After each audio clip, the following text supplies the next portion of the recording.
Ever feel like top musicians have a hidden skill that makes everything effortless? While you put in the hours, but still struggle. Your improvisation sounds musical and robotic. Your memory fails often, and your rhythm feels sloppy. You've probably thought, they have something I don't, something I'm not accounting for in my practice. If so, you were right. Modern music education is holding most musicians back, and not just when it comes to ear training. In this video, I'll show you why and how to finally unlock your full musical potential. When I made this shift, everything changed for me, just like it has for hundreds of musicians. If you're new here, I am Leonardo, creator of Use Your Ear, a science-based ear training method designed to help musicians truly connect with the essence of music, feelings. Unlike traditional methods that often lead to overthinking, this approach makes ear training intuitive, natural, and practical for real-world musical situations. So far, over 2,000 musicians have embraced this method, and it's been rated excellent on Trustpilot. Today, this method is used by professional musicians and educators in top music institutions, including Wits University in Johannesburg, one of South Africa's top 3 universities. Let's get back to the main topic of this video. As I was saying before, the way most musicians are taught today is fundamentally flawed. Think about it. Music teaching is almost entirely visual. Learn these scale patterns, memorize these finger positions, play, follow this chord chart or this score exactly, and so on and so forth. It's all about where to put your fingers instead of hearing and internalizing the music itself. But music isn't visual, it's auditory. And if no one teaches you how to hear and internalize music as a sound perception in your brain, how can you truly connect with it and make it second nature, like the language you speak? Don't get me wrong, memorizing geometric shapes like chord shapes, scale patterns, and other visual patterns isn't wrong in itself. The real problem is relying only or mainly on visual thinking. And that's what makes a musician's skills fragile. This affects many areas, which we'll cover throughout the video. But let's start with how it impacts memory. If you rely only on visual cues and forget even one small detail, you're stuck. You don't have a backup. So if that visual image slips, the musical part you have to play is gone too. I know this all too well because I was guilty of it myself. For years, I relied almost entirely on remembering where to place my fingers to play music. Because of that, I struggled with memory recall and truly connecting to what I was playing. It wasn't until I made the shift, gradually making auditory thinking my main mode of processing music, that everything changed. So let me ask you, do you find yourself relying more on visual cues than on actually hearing the music in your head? Take a moment to think about it and let me know in the comments. The best musicians, whether they realize it or not, aren't just using visual thinking. They are layering auditory thinking on top of it. That means their brain relies on 2 interconnected memory sources: the sound of the music itself and the physical placement of the notes on their instrument. And this changes everything. You don't just play a melody. You hear it in your head first, before even touching your instrument. If you forget a part, you can rebuild it by recalling the sound, instead of relying on your memory of the finger placement alone. Your memory becomes way more reliable, because you now have 2 ways to recall the music. If one fails, the other fills in the gap. This gives you confidence, because your recall isn't just mechanical. It's deeply connected to the actual sound of the music. By shifting to auditory thinking, you create a much stronger, more natural connection with music, one that won't let you down when it matters most. And just as a side note, I'm simplifying things a little here. We could also talk about kinesthetic memory, the memory of your fingers moving on your instrument, but the core idea remains the same. Another example of how these 2 thinking modalities affect memory can be seen in the way musicians memorize chord progressions. Many musicians memorize chord progressions as a list of symbols: A flat major, F minor, D flat major, and so on. But if you're only relying on visual thinking, this quickly turns into a laundry list of chords with no real connection to the music itself. I know this because that used to be me. Years ago, I was doing exactly that, memorizing progressions as a list of names without really internalizing the sound, and I struggled because of it. But when you make the switch and your main focus becomes auditory thinking, when you start thinking in sounds and the sensations those sounds create, it transforms everything. You develop a much deeper, more reliable way of remembering progressions. So you may have a visual memory of a chord chart, but you don't rely 100% on it. It's not your only data point. You also feel the harmonic movement of the song as part of your sound memory of the piece, and that reinforces your memory and makes you more confident. Let's talk about rhythm now. Most musicians don't realize this, but there are two really common mistakes when it comes to rhythm. Mistakes that almost every visually oriented musician make without even noticing. The first one is relying too much on counting beats, thinking things like, okay, this note lands exactly on beat 3, so I should start playing here. The second one is relying on external cues, waiting for something in the accompaniment, like a cymbal crash or a singer's note, to signal when to play a certain part. And here's the thing.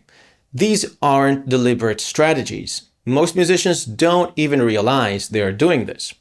I certainly didn't, but that was my default strategy. Think about it. Do you use these strategies? Were you aware of them before? Let me know in the comments. These habits exist because visual thinking just isn't precise enough for rhythm. Unlike auditory musicians, visual musicians end up depending on external markers to stay in time. And that creates a lot of problems. Your rhythm becomes unstable. Instead of locking into the groove, you're always reacting to it. And that tiny delay makes it almost impossible to play tight. Then, visual thinking is spatial, not temporal. It doesn't process time precisely enough to play rhythm accurately. Sound, on the other hand, always happens in time. That's why auditory thinking gives you a much sharper sense of rhythm. Other than that, if your external cues disappear, you get lost. If the drummer changes the fill or the singer is singing something differently, suddenly your reference point is gone and you're completely thrown off. Lastly, counting can actually be a distraction. It's fine when you're first learning a tricky rhythm, but if you never move past counting, you're constantly dividing your focus between thinking about numbers and actually playing music. But again, when you think in sounds instead of visuals, rhythm stops being something you have to track. It just becomes part of how you hear and perceive music. Instead of relying on numbers or external cues, you feel the pulse inside the sound itself. You don't have to count, you just feel which beat it is. You're not reacting. You're already locked into the groove. Your sense of time is built in the way you are thinking. Lastly, let's talk about something that most musicians care deeply about: improvisation. If you think visually, true musical improvisation is practically impossible. No matter what you play, it's going to feel mechanical and disconnected from the music. Why? Because you're not reacting to the sound, the harmony, or whatever is happening musically. So instead of listening, responding, and generating ideas in the moment, most musicians, without realizing it, fall into the trap of just running pre-learned patterns. They memorize scale shapes, arpeggios, and licks, then try to fit them into the right moments. I know this all too well because I did this for years. I knew all the scales, all the arpeggios, and I would just pick the right scale for the right moment in the backing track and run through it. But it never felt creative. It never felt musical. It felt more like solving a puzzle than making music. And the reason is simple. Without auditory thinking, there's no real mind-to-instrument connection. You're not truly generating musical ideas. You're just recalling and placing visual patterns onto the fretboard or the keyboard. And this creates a huge problem. You're never in the flow. You're not in a state where musical ideas naturally emerge, evolve, and interact with the accompaniment. Instead, everything feels rigid, robotic, unmusical, and uninspired. So let me ask you, have you ever felt this way? Have you struggled with improvisation feeling disconnected or unmusical? And if so, what have you tried to do about it? Let me know in the comments. Again, when I finally started training my ear properly and shifting more and more towards auditory thinking, everything changed. Improvisation began to feel natural. Instead of forcing ideas, I started hearing them in my head before playing them. The first time that happens, it's almost shocking.